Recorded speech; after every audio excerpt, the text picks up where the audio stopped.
Attention, this podcast is brought to you by the TWHS Theatrical Film Club. This podcast was recorded by individuals and does not represent the views of the club as a whole. Also, we will spoil anything and everything. Enjoy. So good. Okay, so that was the intro. So for everybody who doesn't know, let's go around and introduce ourselves. Right, my name is Alec Leeper. I am a freshman and film enthusiast. I have no real credentials. That's enough of you. Okay. All right, next. I'm Mark Mueller. I go by Merk Shirk. Okay, that's enough. Okay, I'm Nicholas Vasilelis. I have no nickname except Walrus, but that's fine. All right. My name is Justin Powell. I'm the producer for TWHS's Theatrical Film Club, and let's just go straight into our purpose today, which is to go over the Oscar nominations list of 2016 and discuss what we think are the best films of 2016 and possibly the worst. All right, you guys ready? Yeah. Yes. Okay, so opening arguments. For Anything. any of them, okay. Well, I will like to say that Start off with first Best of all, Picture. Florence Foster Jenkins should not have gotten any nominations, and Arrival should have gotten a lot more. Anyone want to challenge that? No, not really. I Okay. think that's pretty. Well, yeah, I would agree with you about Arrival. I'm not sure about Florence Foster Jenkins. But Arrival, I definitely think should have gotten a Best Picture nomination, and As well as Amy Adams getting. yeah, and lead there actress. definitely should have been an actress nomination too. As far as I know, the only thing it was nominated for actually was There was one for Best Adapted Screenplay, and then for Cinematography, I believe. Yes, for cinematography, I definitely think it deserves to win for cinematography, and possibly screenplay. Directing, it was nominated for directing as well, All right. which I think is definitely A good sign for the director's career, but I don't think he's gonna win. I think the two big Oscar bait movies this award season are Moonlight and La La Land. And the way I see it is, whichever one wins Best Picture, the other is gonna win directing. Yeah. I would agree with that, except I would add two more movies into that batch. One would be Manchester by the Sea. That movie is before La La Land came out, I was assuming that movie was going to be the Oscar darling, and it was going to dominate. It is in the Best Picture. Yeah, La La Land is definitely challenges it quite a bit. To me, it's going to the big three was going to watch is going to be Moonlight, La La Land, and Manchester. Yeah, I agree with that, but yeah. I always thought Manchester a bit less so. I thought it was Moonlight and La La Land were a bit higher on that in terms of ranking, Yeah. but I definitely Possibly, but I mean, I think that, but based on the buzz that it's gotten, I think that Manchester is probably going to be up there for to have a shot at Best Picture. Personally, I enjoyed Manchester. I didn't enjoy it as much as everybody else did. But I do think that La La Land is going to dominate the Oscars. It is definitely the most Oscar-friendly movie. That's not a slam against it, but I definitely loved La La Land. I loved it a lot when I watched it. But it's probably the most friendly to the Oscars in more ways than one. It is in many ways a love letter to Los Angeles, which the Oscars love. I challenge that. It's definitely I think pretty much at every single moment in the movie that it pokes fun at the pretentiousness of Los Angeles. It does, and I will acknowledge that. But even so, you can tell that it is not a very outsider's perspective film. It's definitely feels like a movie that was made out of love for classic films, and that's what the Oscars love.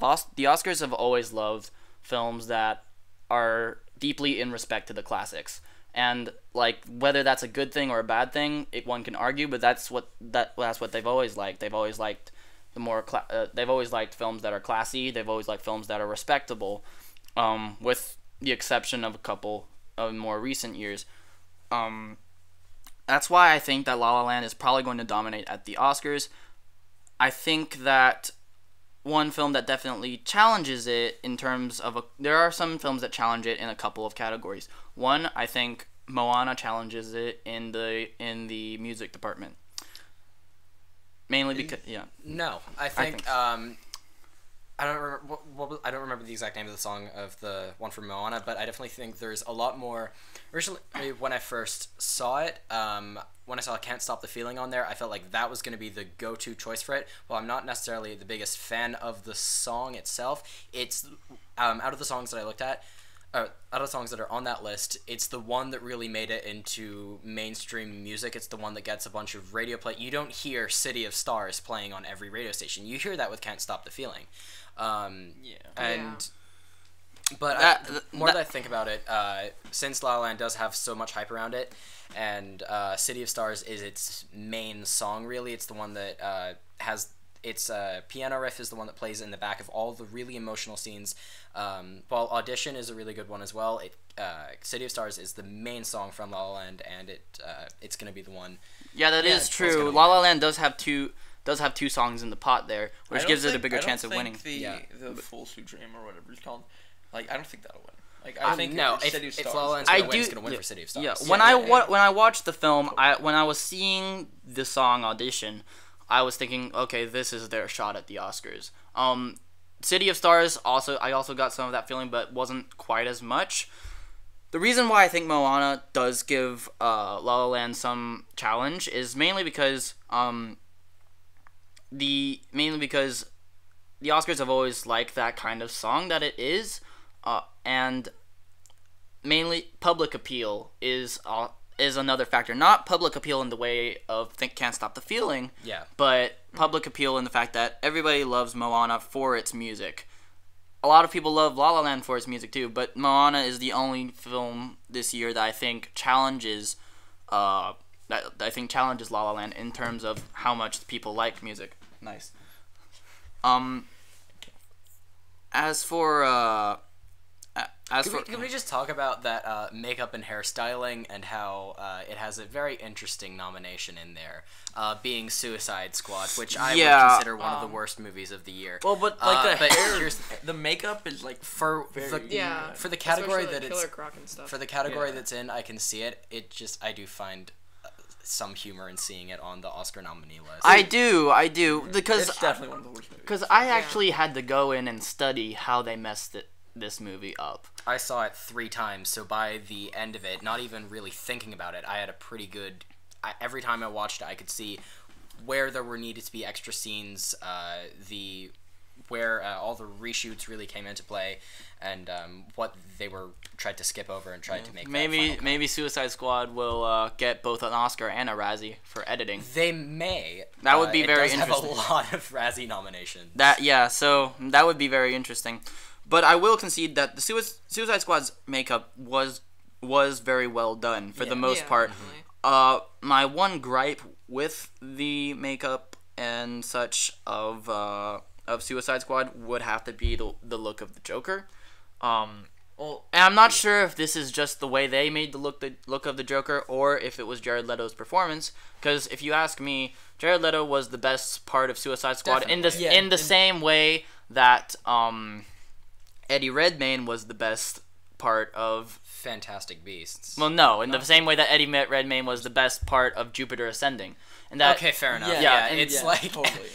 it's the lesser of a multitude of evils at this point. To me, Jared Leto's Joker is extremely ridiculous. I'm not sure if I would call it a bad performance, but I will call it a very silly performance. I would say, because I'm like a comic book fan myself, that like it's not very well. It's a good depiction, I would say, but like not like in a very weird way that makes it turn.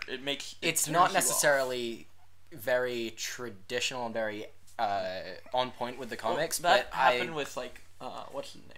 Like Heath Ledger. Heath Ledger as Joker. Yeah, but the difference is like the appeal of it. And, the thing is, I don't think we can even talk about the appeal of Jared Leto's Joker because he was in the movie for about 10 minutes. That's true. Yeah. Well, have you seen the extended edition? I have not, because I'm not going to pay that much. I'm not going to pay that much money to see if maybe they fix the movie. Well, unfortunately, I have a family that enjoyed the movie, so they bought the extended edition, and it does fix some of the issues. But I mean, if we're gonna talk about the movie, we should talk about the theatrical cut because it's what the nominations are all based on. But you do get a little bit more when they're going up to go fight the Enchantress in the final scene. There's a little clip of the Joker with like some of his makeup damaged, and there's like because of the fight against the faceless creatures type thing. He does show up one more time after the helicopter crash. Yeah, basically, and that's where that little clip in the trailer that you see where he like pulls the grenade with his teeth. Yeah, that's where that comes into play. Okay, I mean, I heard the thing about the thing about Suicide Squad is that later after watching the movie, I found out that basically the way that the movie was made was they shot about like what.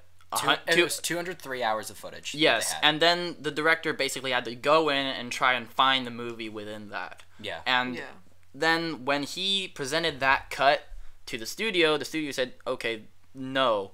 And then they had the company that did the trailer for Suicide Squad, because that trailer was so well received, they had them edit the entire movie together. So now you have the David Ayer cut and the Trailer Park Studios cut, and what they did is they merged that together and found some sort of common ground in there, and that was what we saw in the final theatrical cut. Yeah, and the thing is, a lot of the movie does feel like you're watching a trailer. Yeah, you're watching a trailer for a movie that's like not there. 2-hour trailer. Yeah, because there are certain scenes where there's no flow between it. There's certain scenes where one thing's happening, and then it feels like there was something else that needs to be there. And in the extended edition, you see that. There is that extra scene. Like, the scene when they're walking away after Slipknot gets his head blown off.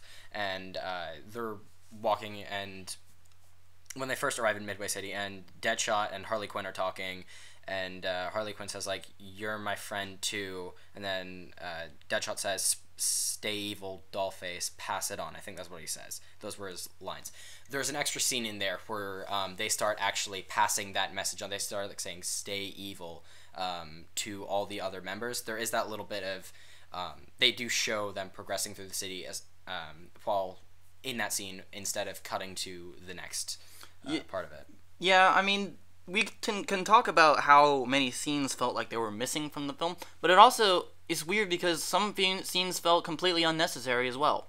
One of them being the fact that they introduced Deadshot twice. Like, that's true. In fact, possibly 3 times. They had an introduction for him, and then they also introduced him again with the title scene and in the prison scene. And it's actually kind of mystifying to me. It's because they wanted to. I mean, they had Will Smith being in the role as part of it, but if you're gonna market 2 or 3 of these characters, you're gonna market Harley Quinn and you're gonna market Deadshot. These are the 2 biggest names, the 2 most interesting characters in terms of what the public's gonna like. For more comic book nerdy stuff, I mean, there's gonna be people who are way more interested in other characters. I was personally looking forward to seeing Captain Boomerang, but I mean, if you're not a huge comic book nerd, you're not going to. And even if you are a fan of Captain Boomerang, I mean, you're gonna be underwhelmed. Yeah. Captain Boomerang. I have a problem with a little detail with Captain Boomerang, but I mean, there's so many other things to talk about. We can skip over it. I think Captain Boomerang personally just made the movie. For the little bit, the appreciation that I had for him was he was just this little bit of comic relief that kept you mildly entertained through this just sloppy put together. He was the reason I stayed awake the entire movie. Here's the thing. I mean, the editing from a visual perspective in the movie was probably the biggest problem because the whole movie looked dark. Exactly. And I don't mean the movie was dark as in like it wasn't a dark movie in terms of tone, but visually it looked dark. Yeah. Even in scenes that were in broad daylight, the screen was dark. Even in scenes where the whole room was on fire, I could still barely tell what people's faces looked like. And the thing is, when your whole movie is dark, nobody's going to be able to tell what the heck is happening in your action scenes, especially when you're fighting against things that are dark. You're fighting against black-looking creatures with a bunch of eyes or whatever in the backdrop of a black night sky in a city with black concrete. Yeah. And that's why I think that it's a combination of poor set design and poor editing, because when you're making a film, especially an action scene, everything has to be working in tandem so that the audience knows what's going on. And in the broader scope of Suicide Squad, nobody knew what was going on because of everything that was missing from the film. But in the moment-to-moment basis of the film, nobody knows what's going on because of the fact that the editing is so rapid fire and everything is so dark looking. Like, you can't tell if you're looking at Harley Quinn or I don't know, Enchantress.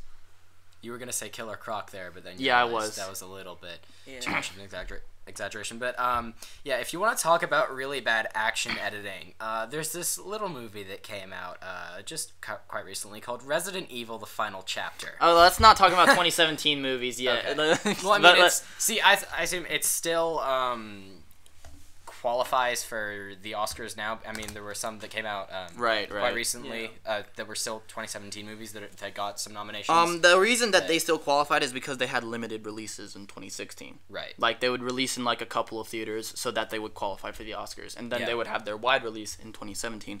Right. I don't think that Resident Evil: The Final Chapter went for that. But just really, the only thing you can really say about Resident Evil: The Final Chapter is that Paul W.S. Anderson is a hack, and that all I can say about it is, the most exciting thing about it is the words "the final chapter" in its title, meaning that we could probably get a well-justified reboot soon that's closer to the video games. That's true. Or that they're not going to make another one. True. Well, moving on from our wildly off topic. Yeah, definitely. Let's talk about animated films. Right. So the nominees to look out for, I think, are Kubo and the Two Strings, Moana, and Zootopia. Definitely. Not only because those were the big releases, with the exception of Kubo and the Two Strings, but probably because they are most likely the more Oscar-friendly films, especially Zootopia and Kubo and the Two Strings. Yeah, so I feel like Zootopia's gonna be the one to win, but I'm not happy about that because I really dislike Zootopia for many personal reasons. And then Kubo and the Two Strings, I really enjoyed it. It felt like it was the closest thing. I want Kubo and the Two Strings to win over Zootopia. Because it felt like it was the closest thing to a Legend of Zelda movie that we're ever gonna get, and the adventure of it was so much fun, and the stop motion looked amazing as well. Yeah, if we were talking about from a pure visual perspective, I would give the Oscar to Kubo and the Two Strings immediately. The thing is, there are a couple of problems that I had with Kubo and the Two Strings that I'm not sure that make the lines sort of muddy between Kubo and Moana for me. Zootopia. Zootopia, I enjoyed the film. I don't think it's the kind of movie that should win the Oscar, mainly because it is a film. It is a film. It's a kids movie.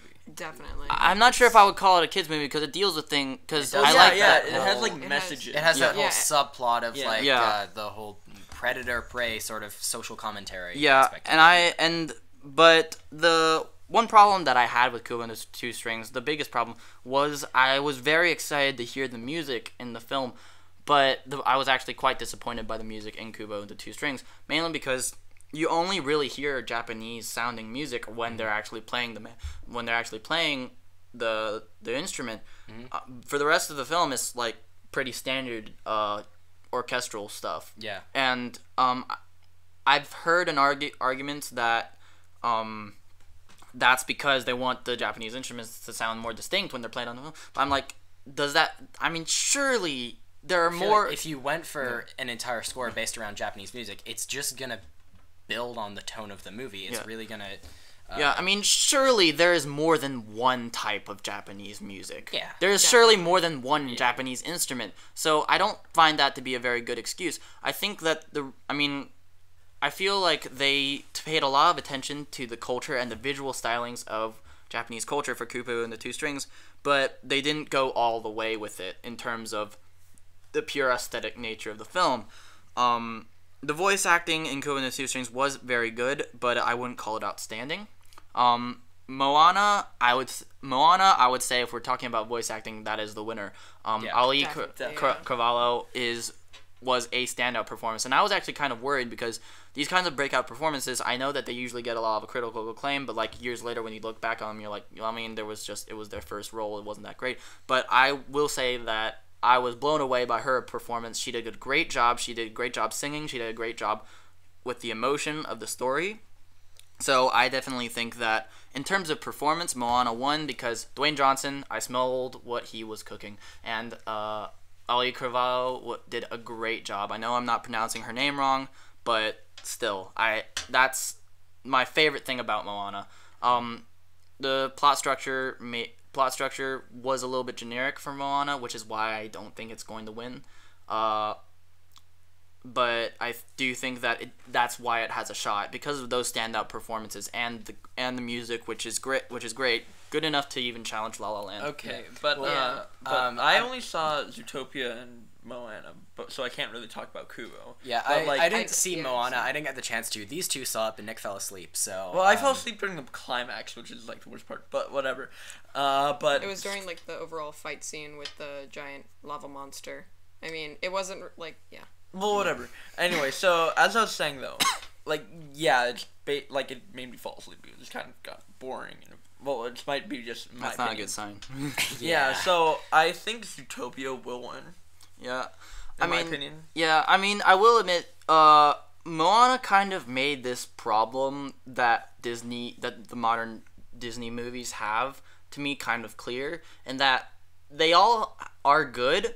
I feel like I'm like the only person on Earth who still thinks that Frozen is a good movie. I think it's a good movie. And from a very objective standpoint, yes, I mean, it's a good movie. There is the elements of the movie work together. Yeah, I mean, I feel like I'm the only person that still likes it, but both Frozen and Moana have this sort of quality dip in the third act. I will say that Moana's quality dip is mostly within the last 15 minutes, the 20 minutes of the film, whereas the quality dip of Frozen is more in the last third of the film. So I guess Moana is a superior movie between the two, but Moana does have this sort of quality dip, and it sort of comes because you sort of realize what kind of movie you're watching. Because you know that it's sort of this very standard hero's journey type of film throughout the whole thing, but you're sort of expecting a twist to be thrown your way, and they do sort of try to throw a twist at you near the end, but it's not really a twist that makes much sense or that you really care about by the end, because by the end of the film you're like, okay, let's just get this over with, and so that's really what holds Moana back, in the same way that the music holds Kubo back. So I really do think that in the end it's going to come down to those three films, but they all have sort of things that are holding them back from being the definite favorite. So it's definitely going to be very interesting to see which one wins. Yeah. Between those three. Talking about patterns, like in 2014, just talking about patterns, but like 2014, Frozen won the best animated picture, and then it was a runaway victory for anime. Yeah, that. And I don't remember if like they had any good competitors, but like. And they also won for Let It Go. So maybe Moana might also do that, but Zootopia is also there. Yeah, that's one of the reasons why I was thinking about that Moana could challenge La La Land for Best Music. Mm-hmm. Mainly because, like, How Far I'll Go is the new Let It Go. In many ways, I haven't really seen that so much in terms of. But I mean, it's not. It hasn't exploded in the same popularity. Yeah. But it is the same song. In fact, I would argue that it's a better song than Let It Go. Anything's a better song than Let It Go. I'm still one of the I'm one of the 5 people in the world who still likes that song. But in terms of moving on to cinematography. Now this is very interesting because we have a lot of films that have a good shot at it. La La Land, Arrival, and Moonlight, definitely. Mm-hmm. Moonlight, I think, is the one that will... Moonlight is my pick for best cinematography. La La Land had amazing cinematography, but Moonlight was just was probably the most visually interesting film in the end, and it beat and that's saying something because La La Land was very interesting. Yeah. It was very colorful, and so was Arrival with the way that it was edited and the way that the shots were handled, but Moonlight did this thing where a large amount of the movie was shot at a very shallow depth of field, which made the film like so much more visually engaging and so much more distinct. I mean, maybe without that little trick, it wouldn't have been as interesting, but that thing sort of puts it over the top for me. I mean, like, I definitely agree with you because I've seen clips of, like, Moonlight, but, like, and I've only seen La La Land, but, like, so, like, the clips I've seen from Moonlight is just, like, really good. Yeah. Visually. I mean, La La Land succeeds in two major areas when it comes to visuals. One of those places is color. It is a very colorful movie. It is a very colorful movie, and it has a lot of very interesting images that it makes with color. It's things that I've actually missed from film for about 10 years or so. Things that I've been missing from films for at least a decade, if not more. Because and that's what I mean when I say that La La Land is very respectful to the classics. Anyone can see that because it has this old school way of thinking about color, almost in this sort of like 1930s pastel painting sort of way. And that's very interesting, but Moonlight, I feel, is more experimental with film, and that's what I will commend it for.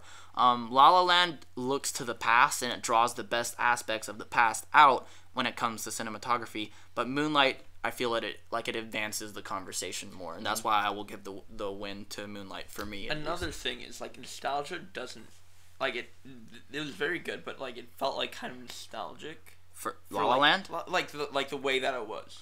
If you understand what I mean. If we're talking about purely visuals, I get what you mean. Yeah. And if we're talking about the film... I'm talking about visuals. Okay. If we're talking about visuals, I get what you mean. And if we're talking about the film itself, I get what you mean too. But the counterpoint for me is I have little to no nostalgia for old musicals. For Hello Dolly style musicals, I have next to no nostalgia for them. The people who vote in the Academy will. Yeah, I know. I have some nostalgia for it. I mean, I've seen Singing in the Rain. I've seen Sound of Music, and I like those movies. But I don't have much nostalgia for them, if any. And I still love La La Land. So, I mean, I can't really say that I loved it because of nostalgia that I don't have. But in terms of cinematography, I will definitely give the win to Moonlight. But I think, Alec, you said that you really liked Arrival, and I did too. So would maybe not so much for cinematography. It did have some great shots, like when it's when they're going up to the spaceship. There are some really good wide shots panning over it. There are really good shots for them, but a lot of it doesn't feel as experimental as Moonlight is, nor does it try and cling on to the whole nostalgic element of La La Land. It doesn't really have that whole... It's not... It's very... Competent, like... I was going to say, it feels a lot more traditional than La La Land is. La La Land definitely has... La La Land has a lot of shots that... like, the entire sequence... when Sebastian is playing the piano and Mia has already remarried and everything, and they're watching him in the club, that sort of vision that they all have, those were some amazing shots, and you don't really see anything like that in Arrival. If I was going to give an award to Arrival, I wouldn't give Arrival awards for cinematography. They're good shots, but they're very traditional shots, and they don't really do anything. They don't experiment with anything. I would describe Arrival as from a cinematography perspective, very competent. It's a highly competent film. I cannot spot any mistakes with it, but I will agree that it doesn't really advance the conversation as much as Moonlight did, and it doesn't really recapture things that film has lost, like La La Land did. Moving on to directing, Hacksaw Ridge is on this list, and I like seeing Mel Gibson there. Yeah, it's really funny. Yeah, Hacksaw Ridge is on this list, and I'm very interested to see what will happen there, because I feel like Hacksaw Ridge can win something. And I don't know if it's going to be directing, but I'm very interested to see if that's what it's going to happen. I feel like it's going to win in a minor category that it's nominated for. I'm not entirely sure which one specifically, but I feel like I don't know if Hollywood is at the point where they're ready to give Mel Gibson Best Director. I think his next great film, which I'm expecting to see, I think he has definitely redeemed himself with Hacksaw Ridge. I think I don't think that Hollywood's really ready to give him Best Director. And if they're acknowledging that he's back in the game by nominating him, but I feel like it's going to take one more for him to But get maybe he will get something. Maybe Hacksaw Ridge will win for editing. But honestly, if I were to talk about editing, I would give it to Arrival. Arrival's really well. Going back to the last point. If you don't know what happened with Mel Gibson. Well, let's not get into that. Yeah. But I think everybody knows why Hollywood is having a hard time letting Mel Gibson back into the game. But I will say that in terms of filmmaking, Hacksaw Ridge has definitely brought him back into the good graces of Hollywood, at least to an extent. Now we're back to music, but instead of the original song, let's talk about score, because I think that it's very interesting that Passengers is on this list. Yeah, I felt like Passengers was mediocre in every sense of the word. Yeah, including the music. Yeah, there was nothing. It felt like I don't know why somebody would think that Passengers had very interesting music. It had very passable music. Yeah, it was everything about it just screams passable. The acting is okay. It's okay for what it is. The actors Chris Pratt and Jennifer Lawrence have chemistry between them. It's not amazing, but it's good. It is okay for what it is. The set looks good. It's nothing extravagant, but it's a pretty cool spaceship. The plot isn't awful, but it isn't as amazing. I feel like if you reshuffled around a couple elements of the plot, like there was when the script was on the blacklist, there was something that's revealed in the first act that's revealed in the third. I don't know if I can just talk completely about spoilers. We've already spoiled a lot of things. That's true. Yeah. So I tried to find out what it was because someone brought it up to me earlier, but apparently it was like you don't find out that I'm trying to remember the girl's name. Oh, who did Jennifer Lawrence play? What was her character's name? I don't know. It was whatever.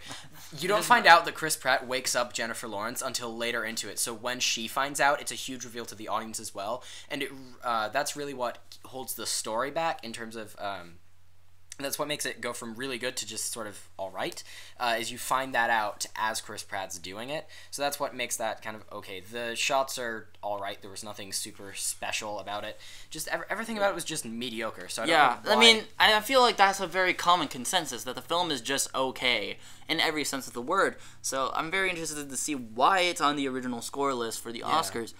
I didn't find anything about the music particularly memorable, but as for the other nominees, I think that La La Land has a very good shot at original score, especially if it doesn't win original song.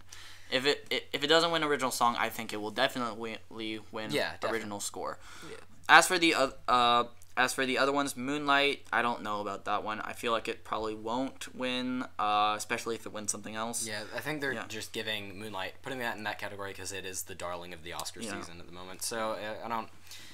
Yeah, now let's move on to the big list. Best Picture. All right. Okay. All right. Arrival is nominated for Best Picture, and Hacksaw Ridge also is nominated for Best Picture.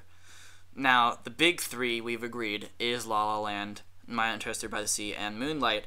But I don't think it's facing any real challenge from anyone except perhaps Hacksaw Ridge, and at the fringe of that list, perhaps Hidden Figures.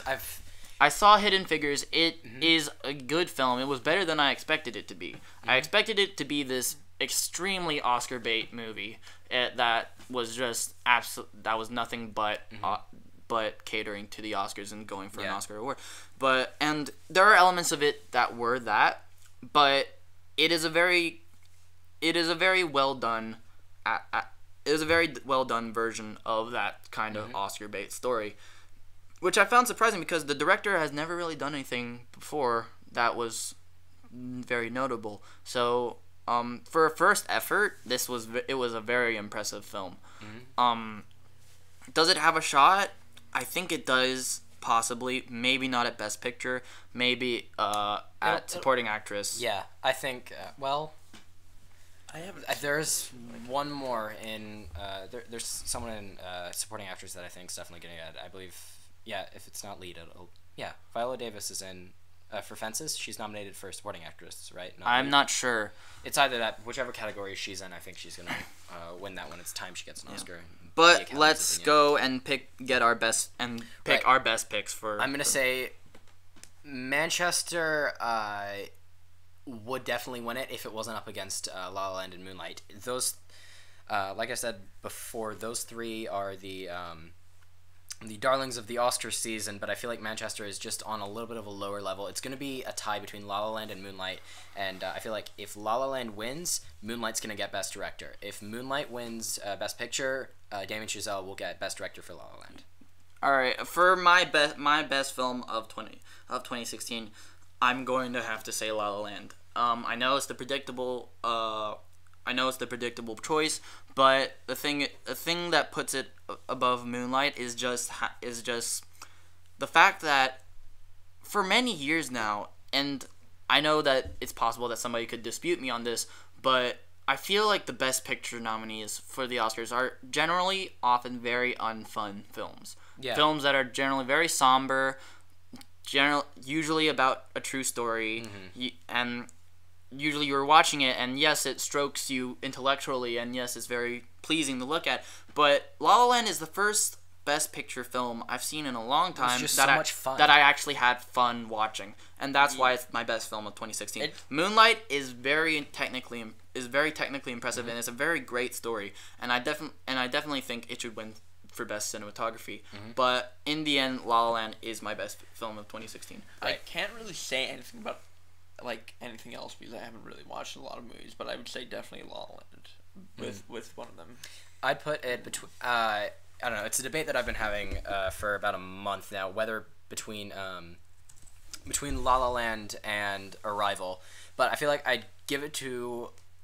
I like them both, but in very different ways. Like you said, La La Land's just a lot of fun. You have it is so colorful and vibrant, and you get really engrossed into the relationship of these characters, and everything about it is just so much fun. It's not that it's necessarily the best, but it's the most enjoyable. And Arrival, I really, really loved it. See, I saw it before I saw La La Land, because it just came out before. And when I saw it, I came out thinking, this is my favorite of 2016. La La Land's challenged it, and I think I'd probably put La La Land above it. But Arrival is an extremely close second, because it definitely, you're very interested in what's happening, but there is a little bit of a dip as they're progressing and trying to figure out how this alien language is structured. There's a little bit of a quality dip in the second act, but it definitely picks up as it comes to the climax and the awesome plot twist at the end. That's what I really, really liked Arrival for that, but La La Land I felt like was very consistent in how good it was all the time, and you do just have more fun with it while you really think about Arrival more. Yeah. So I think we've all sort of picked our picks for Best Picture of 2016. All very somewhat predictable, but I would like to bring up one major snub that I think should have gotten a nomination, if not for Best Picture, then for something else. And that film is Green Room. It was a film that was released a lot earlier in the year. It starred Patrick Stewart. It was directed by Jeremy Saulnier. I'm sure I'm pronouncing that name wrong, but I was sure when I watched it that it would get something at the Oscars, but it did not. And now that I've thought about it a little while, I think I've realized why. Green Room was a very hard-boiled, realistic film, not in the same way of Hacksaw Ridge, but in a very thrilling, in a more suspense thriller-esque way. And it's possible that the Oscars just didn't appreciate that very much. I thought that they would at least give Patrick Stewart a nomination for it. They did not. Maybe if it was released later in the year, it could have gotten something, but I do think that is my major snub. Does anyone else have any snubs? A big snub was Sully. Yes. If you don't know, it's about the plane that crashed in the Hudson River, and it's Tom Hanks portraying the pilot, and it is about the conflict of whether it was justified to land there or go back to the airport, and is the aftermath and the how the media praises him as a hero, but other pilots and the government demonizes him for it because they believe that he could have made it back to the airport instead of landing in the Hudson River. But it is really great. There are great performances from Aaron Eckhart and from Tom Hanks in it. It's just great throughout the entire time. So I think that was a major snub, and I think Tom Hanks should have gotten a Best Actor in a Leading Role for it as well. Right. Anyone else have any snubs that they'd like to speak of? Well, I don't know. A movie you think you should have gotten nominated? Oh yeah, I understand what you're saying, but like I don't know if this is in the cycle because like it was in February, but It's in the, it's up there. Zootopia was in February. Yeah, No. Yeah. I think it was March. It was March. Yeah. no, but what I'm Fifth saying one is came out. like Yeah. Deadpool. Yes. Yeah, Deadpool is that probably was- the most highest the highest profile snub. Yeah. Yeah.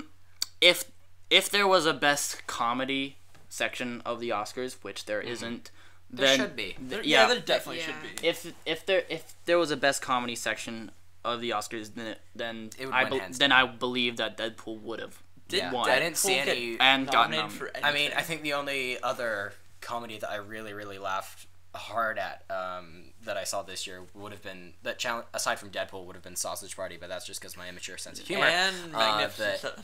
Magnificent Seven.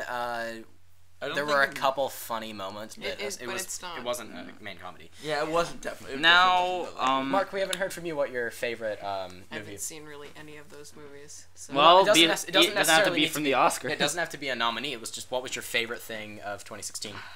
I don't know. I really like Magnificent Seven, but like compared to like all the ratings and other critiques that I've heard of like all the other movies, it's not good enough to win any of the Oscars. That's true. I mean, the thing about Magnificent Seven is when I watched it, I was kind of surprised at what it was, because what it was, I was expecting a Western film, but it really wasn't a Western film. It felt more like an action film that was set definitely. in the West, and I guess that's fine. I'm not sure if I would call that disappointing, but it wasn't exactly what I was looking for, because I've watched the original Magnificent Seven, and there really was not that much action in it, and that's something that I actually kind of liked about it. The fact that when there was a fight, it felt more impactful. Yeah. Magnificent Seven had a lot of action in it, and that's good, and the acting was great, and it was it kind of felt to me like Magnificent Seven, the modern Magnificent Seven is like the Expendables if it was good and in the Old West.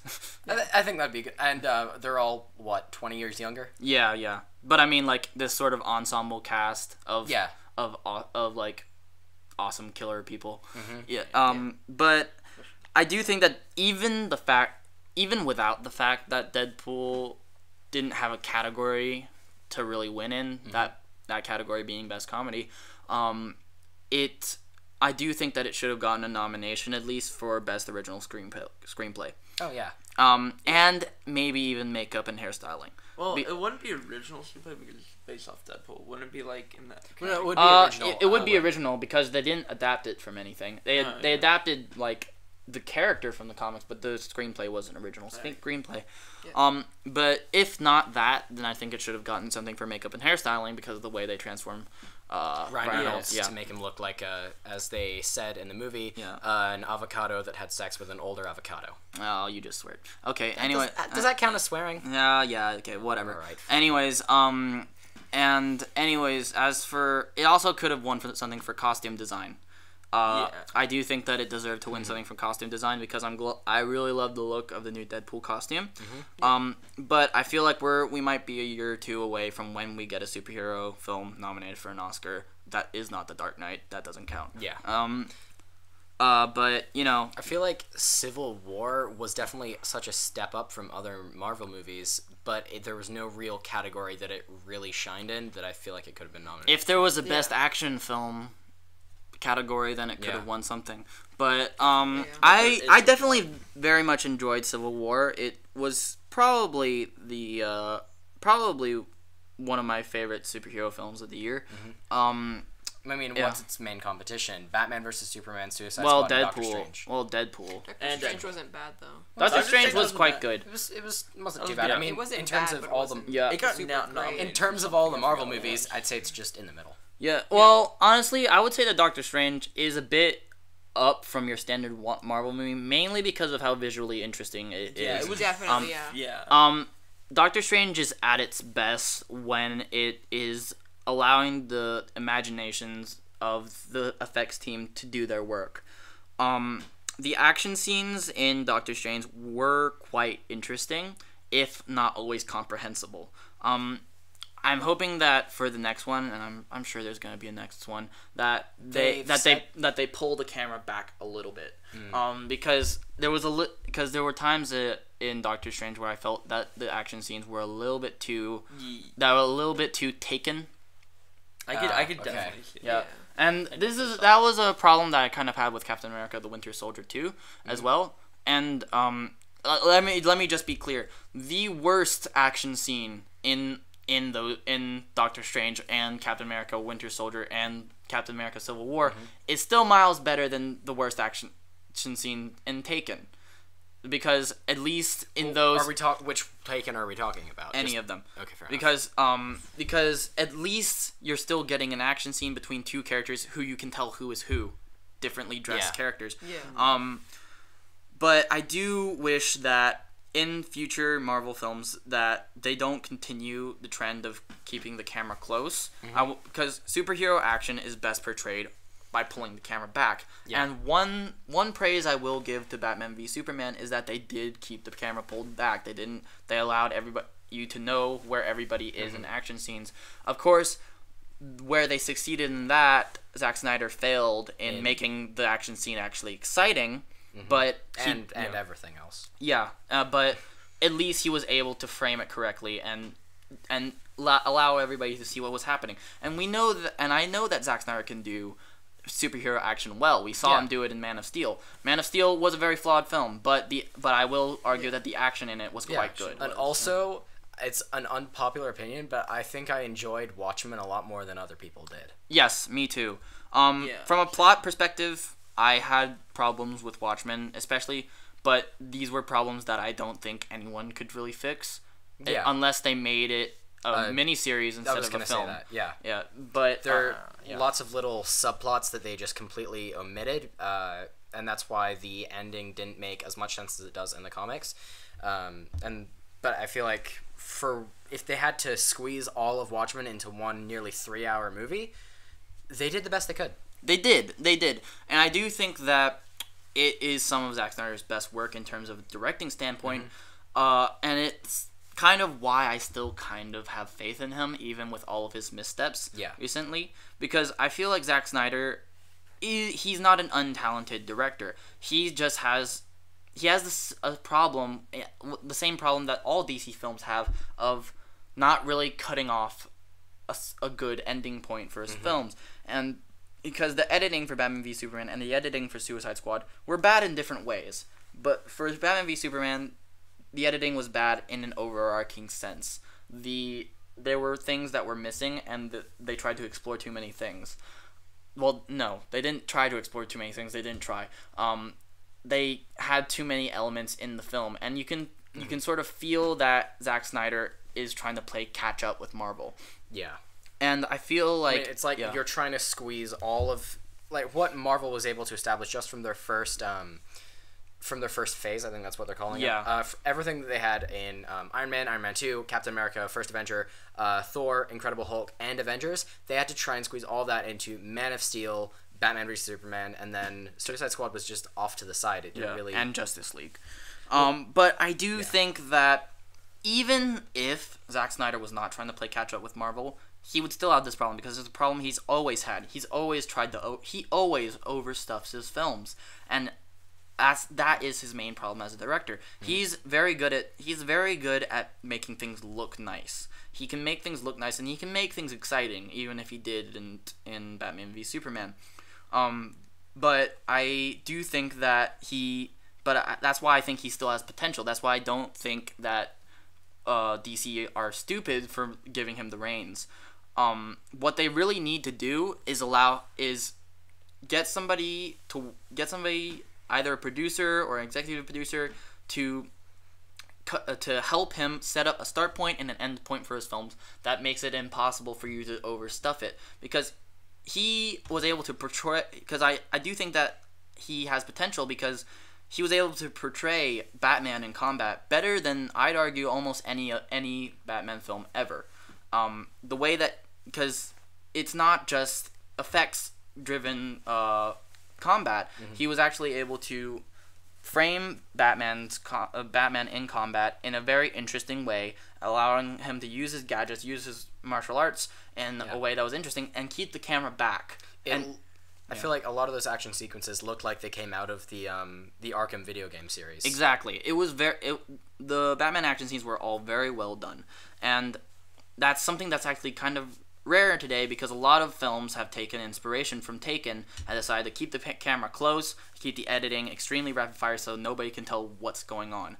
And I will say that, like, Taken actually did this better than most films, and I'm saying Taken, not Jason Bourne, because Jason Bourne actually did, because the Bourne films actually did this kind of editing style right, but more and more films are drawing inspiration from the Taken mold of roll 10 cameras at the film and then edit like 50 times between them.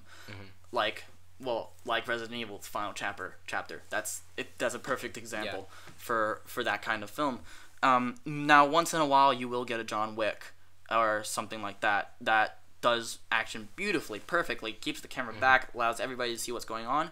Those are the kind of action films that we need to see more of, and I'm hoping that that Marvel films in the future, they are able to keep the action more tight outside of the effects driven action scenes. Because if you watch Civil War, all the airport scene and all of the fights that are like very effects driven, very CGI driven, are very easy to follow, very interesting to watch, because they kept the camera back. But in the fight scenes that had very little CGI, it was harder to follow, and I think that's because they relied more on choreography and physicality of the actors. So I think that that's the one thing that they need to improve the most in future Marvel movies.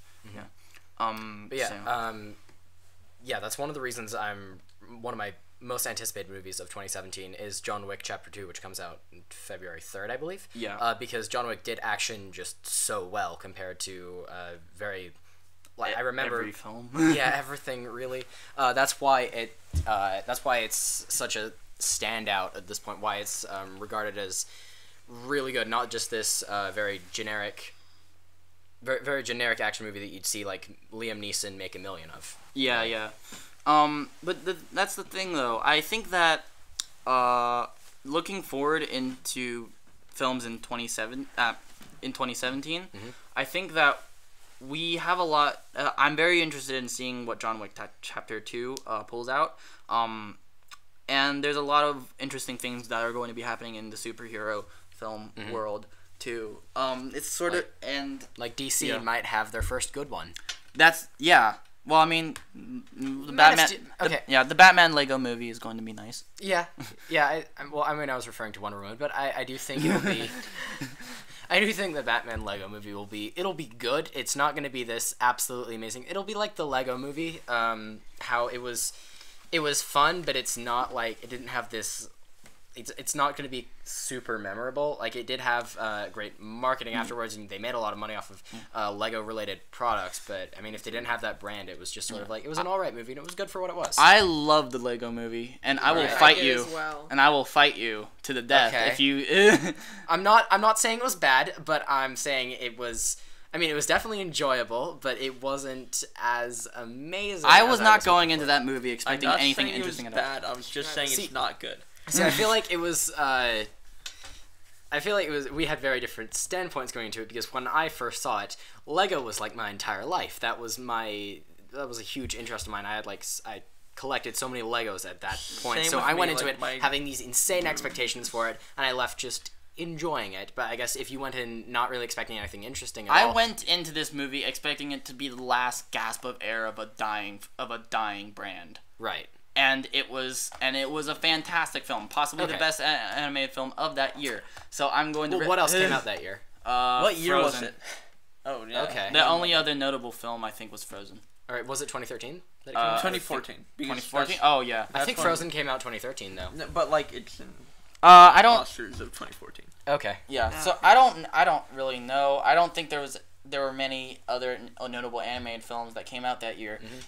As for the Lego Batman movie, I'm very interested to see what it's going to be like. Is mainly because DC needs a very strong injection of fun into their films. That's another thing that I'm looking forward to in Wonder Woman. Just from the scenes we see in the trailer, it just looks a lot more. It has a lot more color than Suicide Squad and Batman v Superman does. That is true. And it doesn't have the everything is dark opacity problem of Suicide Squad. It doesn't have the grayish black color palette of Batman v Superman. Yeah. Which means that it does have the potential to be a lot more visually interesting. Which is interesting considering it's set in World War I and everything is supposed to look so dark. But there are certain. What I really like is just from looking at the shots in the trailer, I really like the contrast between this dark World War I setting where everyone's fighting, and then you see Wonder Woman, you see this colorful costume, and you see like this. You see the golden lasso and everything, and there's a nice contrast between that. As opposed to the brownish brown color of her costume in Batman v Superman. Yeah, it definitely. There's a lot more red and gold in her solo movie costume. Alec was the one that sent me like the trailer, and like I found it like really interesting. Really. Which. Nick, no. One film don't reference that. One film we haven't talked that much about would be Logan. Oh, I would love to talk about that one. I'm very interested in seeing what that movie has to pull out. It's gotten an R rating. Yeah, that is very interesting, and definitely. I am very interested to see what happens with that movie. And watching the trailer, I'm glad I do not see that much shaky cam. I do not see that much very pulled close cinematography. So I'm very interested to see. I hope that they keep the camera back. I hope that they are able to sort of cap off Wolverine in a strong way. Yeah. So do you guys know? Do you have a good understanding of Logan? Of course. Like I haven't heard about this movie. Okay, so Logan, it's coming out in March. It is going to be Hugh Jackman's last portrayal of Wolverine, and it's set in the 2020s, I believe. Something like that. And it has this. It's basically about him escaping. Him trying to help this girl who is this experiment called X-23, and she basically in the comic she's older, but in this movie she's a little girl around, I think she's 9, they say in the trailer, and she's like Wolverine. She has these bone claws. She only has 2 of them, but it's basically about him trying to help her escape the lab she was created in and people pursuing her. It's gonna be Hugh Jackman's last portrayal of Wolverine. It's basically gonna be his big send off, and it just from the trailers, I'm very excited for this because I never watched any of the X-Men films except the Wolverine ones. Oh my god. Really? Yeah. What's wrong with you? I don't know. Well, okay, so here's the thing. You're missing out on a lot, but you've been spared a lot. You've been spared the pain of X-Men: The Last Stand. Have you seen X-Men Origins Wolverine? The one with bad Deadpool? No, I haven't seen that one. Okay. You've been spared that? Okay, so do you see the Wolverine that came out in 2018? Yeah, I saw the Wolverine. That was a good one. That one was okay. I the feel one like with, it was Japanese, good. The one was very Japanese. I feel like the Wolverine was like it was alright, but it felt so much better than it was, mainly because I was expecting to see another X-Men Origins Wolverine. Yeah, well, I know I went into it I went into it expecting like a very average superhero movie, but I was pleasantly surprised by it. I think I enjoyed it a lot more than I typically do superhero movies. I guess just because of Wolverine's character. Yeah, I guess. I mean, this is a role that Hugh Jackman can play in his sleep. At this really, point. I think so. Yeah. He's been doing it for 18 years. For me, at least, like whenever I think of Hugh Jackman, I think of Wolverine. Yeah, there's no real other big role that you could associate him. I mean, he's not typecast. He's definitely been casted in a lot of stuff, but he's. After he's done with Wolverine, that's when he's gonna start going for an Oscar, I'm sure. Yeah, definitely. But speaking of how old is he? He's late 40s, I believe. Speaking of dark superhero movies, Power Rangers. Oh my god. So that's gonna be interesting. Definitely. Yeah, that's gonna be interesting. That's another one to look out for, I guess. Hopefully, it isn't like how. Terrible. I'm going to go. Dragon Ball, whatever that movie was. Dragon Ball Evolution. Hopefully, it's not like that. That doesn't exist, Nick. Oh yeah, Dragon Ball Evolution does not exist. I'm going into that movie with. I'm going into Power Rangers with zero expectations. I'm going in that movie to laugh at it. If it surprises me, then good job. No, I'm gonna treat this like the last two Ninja Turtles, the Michael Bay produced ones, the one that came out in 2014 and the one that came out last year. Here's the thing. 2016. Here's the thing. Power Rangers seems like it thinks that it's that it's a good movie, and that's going to be very interesting to see. This movie, I feel like this movie thinks that it has something interesting to say, and I'm going to see if it does have something interesting to say. And that will... It won't, but it might. I think that's a weird thing to say. But I'm going to go into it the same way I went into the last two Ninja Turtles movie. I'm just going to turn my brain off, eat popcorn, and just enjoy watching this insane concept play out. This 90s cartoon adapted. Because you can have fun with those Ninja Turtles movies. It's hard, but you can have a lot of fun if you just don't think about it. Just enjoy the giant CGI turtle beating up trained by the giant CGI rat, fighting the guy in the giant suit of armor. You can have fun with it. Okay, so me personally, I feel like this episode would be like this movie, the Power Rangers movie, will be like watching 3 episodes of Power Rangers. I feel like it's going to try and or be worse dark. at least. I don't think it's going to be like that because this film is going to try and be deep.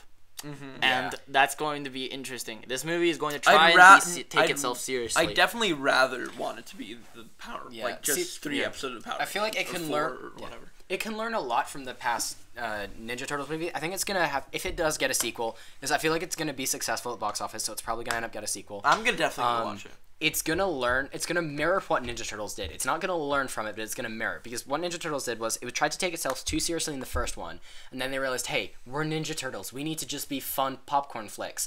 And that's how they got the best they could out of the second one, where it was just fun to watch. It wasn't necessarily, it didn't blow you away with anything, but it was just enjoyable. The reason why I didn't watch the second Ninja Turtles one because I thought that the first one was like too tried to take itself too seriously, and I was like, the second one's probably gonna do the same thing. I'm not gonna watch it.